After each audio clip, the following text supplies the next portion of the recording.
Thank you, Senator Whitehouse. Senator, Mr. Rettig, would you tell me about the UCLA Extension Vets Count Scholarship Fund? Do you know anything about that? I would proudly tell you about the Vets Count. We will all proudly listen. Tell us about it. I created the Vets Count Scholarship Fund through UCLA for the purpose of UCLA Extension is the #2 extension program in the world in terms of actual registrations. Vets Count Scholarship Fund is intended to provide scholarships to active duty and veterans. Came from the situation of, you see reality TV where you see soldiers in a sandbagged installation in Iraq or wherever they happen to be, and maybe playing video games or whatnot. And the intent of Vets Count is to remotely, through webcasts or otherwise, allow soldiers serving overseas in something like, a sand bunker to actually earn extension credits in areas of finance, accounting, and such, so that when they leave, if you've been a machine gunner on a Humvee for 3 years and you have the GI Bill, the ability to go to a college or university in this country and sit in a geography class might be a challenge coming out of the environment that you've been in. The idea of Vets Count is to provide active duty soldiers and veterans with the ability to assimilate into society with some financial literacy, some accounting, and maybe in time they would go to college, but immediately to give them some respect when they come back into the job market. As I understand, you're the co-founder of that program. Is that correct? I'm the founder of the program. The reason I bring it up is I'm the chairman of the Veterans Committee in the United States Senate, and it's always great for me to point out a United States citizen who's lending their expertise and their career to help support in some way veterans' employment, veterans' education.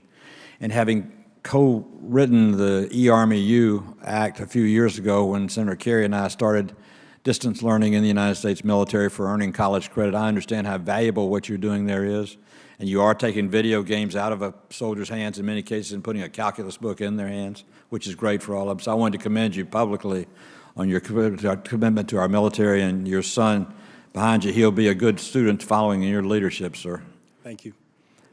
Second, are you familiar with Free File? I am. I have, in the last 7 years, had a Free File event every April in Atlanta at a underemployment and unemployment center, promoting the available software that's made available by American software developers to file and pay and get your income taxes or get your EITC one way or another. I've tried to pursue making that permanent. It's only been authorized every 2 years for a couple of years. Would you give me some idea if you'd support permanency of the Free File program? If confirmed, I would look into it in more detail, but I'm a huge supporter of whatever makes it more easy for U.S. taxpayers to get into compliance. Thank you for that answer. And lastly, from my question, before I turn back to the ranking member for his second questions, my personal feeling, and this is me personally, as a tax, I've paid taxes since April the 15th, 1959, when I made $40 a week as a surveyor's assistant and had $8.90 withheld from my $40 weekly check, which is my first experience paying taxes. Some say that's when they became a Republican. I didn't become a Republican then. I became one later. But nonetheless, that's not relevant one way or another. What is relevant about it is that I've paid them for a long time, and I've had professional help to pay them a lot of that time because I personally, it went beyond my ability to do it and felt like I was doing it right or accurately. But I believe the most recent tax change, along with some that took place earlier in tax law, have actually simplified the process of filing and paying income taxes. Am I wrong or right on that?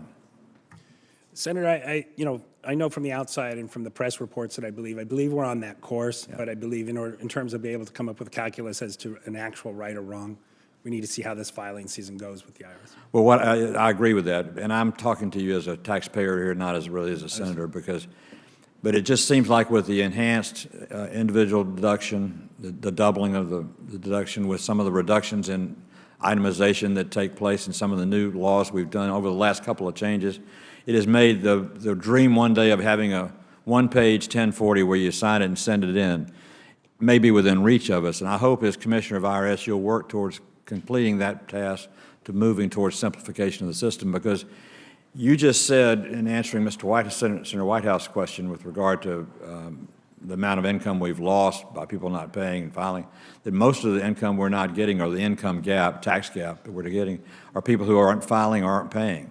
Correct. So it's an act, overt act on their part that we're not getting the money, not a mistake. And I would think simplicity would help us to reduce that amount of people who are not paying and increase the amount of people who are filing. So if you would help us do that, I think it would help you a lot in raising that percentage of collection from 83 to 84. I agree.